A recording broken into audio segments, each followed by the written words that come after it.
Now, the Freemasons have another enemy to contend with, an enemy which they have thought that they have destroyed, an enemy that will never bow down to the evil and demonic plan of the Freemasons. That enemy is Islam, and against it they have declared war. However, the Muslims have already been forewarned about an enemy that will face them, the last prophet of God. Muhammad said that a man will appear after the Muslims have conquered a Roman city called Constantinople. He will first appear as a tyrannical king, then he will be claimed to be a prophet, and finally he will claim to be the Lord God himself. He is the Dajjal, meaning imposter, and he will be born with one eye, and your Lord is not one eye.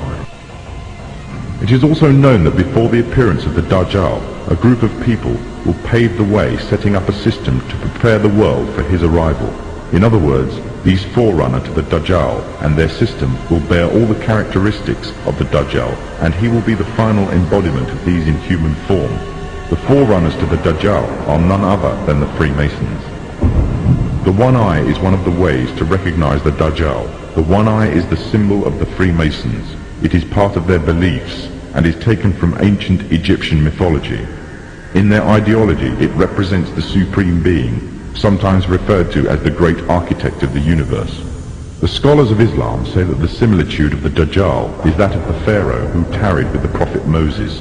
The Pharaoh was a tyrannical leader who elevated himself in status and declared himself to be God.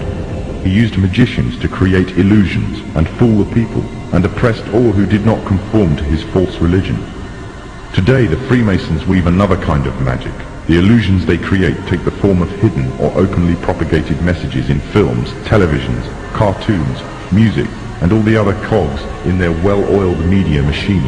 And this same media machine has continuously been put into action to slander and destroy the character of Islam, following another trait of the Dajjal, who goes further and slanders God directly.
Symbols are used by Masonic lodges, witch covens, Satanists and alchemists to directly access parts of the brain which respond to strong shapes and colours. Just as the saying goes, a picture paints 1,000 words, so magical symbols can be used to convey a multi-layered message or command. The use of symbols to convey the desire or will of the magician is generally referred to as sigil magic.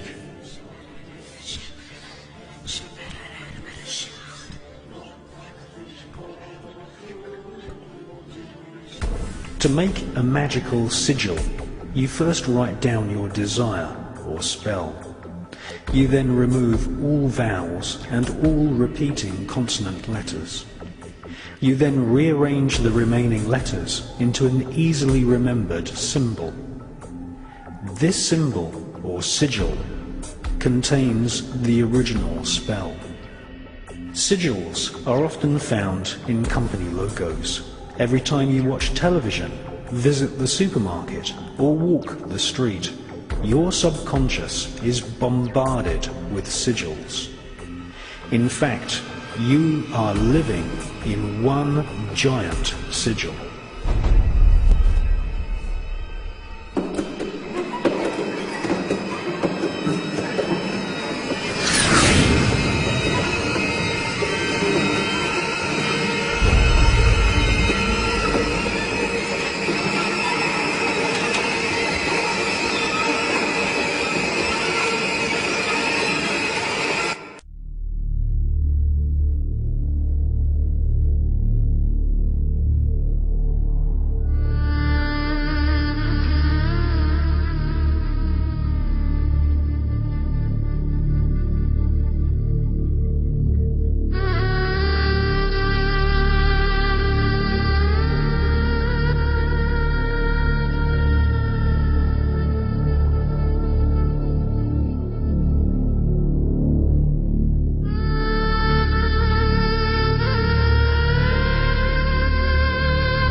The Church of Satan has declared a total war on... Satanist Rex Church admits that Satanists are using music as a weapon of propaganda to influence youth around the world against Christ in order to establish the Antichrist kingdom on earth. Sadly, hundreds of millions of people of all ages, but especially young people, have fallen prey to Satan's seduction through music. Art, music, writing, effectively what we call propaganda, the dissemination of information to influence what we call iron youth.